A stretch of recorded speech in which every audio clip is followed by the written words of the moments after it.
Hey guys, welcome back.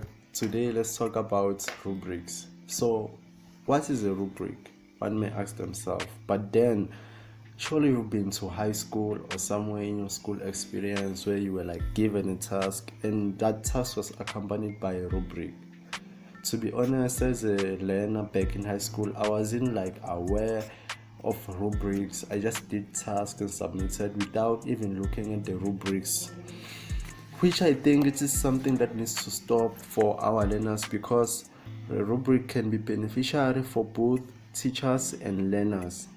But then one may ask themselves, what is a rubric? So a rubric, we can use like simple terminology, keywords that can describe a rubric.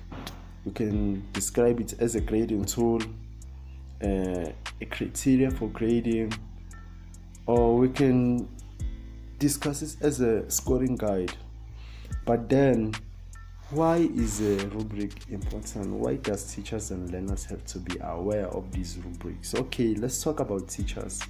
For teachers, rubrics, they may take time to make, but then after you've constructed your after you've constructed your rubric, you can like save much time, because you can grade learners giving marks based on the criteria that other than getting marks like from your head, which is also like unfair. So if a teacher basically gives out a criteria that learners must reach, and to get marks learners must achieve the maximum capacity, the maximum potential of the criteria, which is quite fair. But then vice versa for learners, it is also important, because like a learner can know the criteria they need to reach in order to get full marks.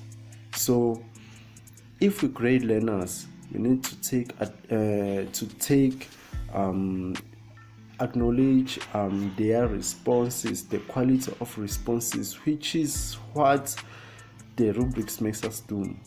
But then a rubric is significant for both learners and teachers, and I've just touched on these two significant aspects, like for learners and teachers, because they are quite those that have seemed important to me. But then there are many uses for rubrics for both learners and teachers. You can check them out, do more research on them.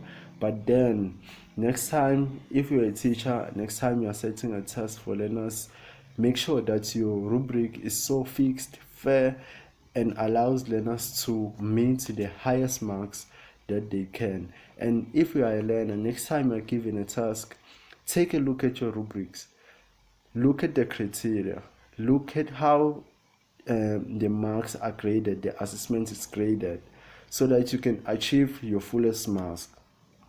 So that's all for me today about the rubrics. I hope you find this information useful. Thank you so much.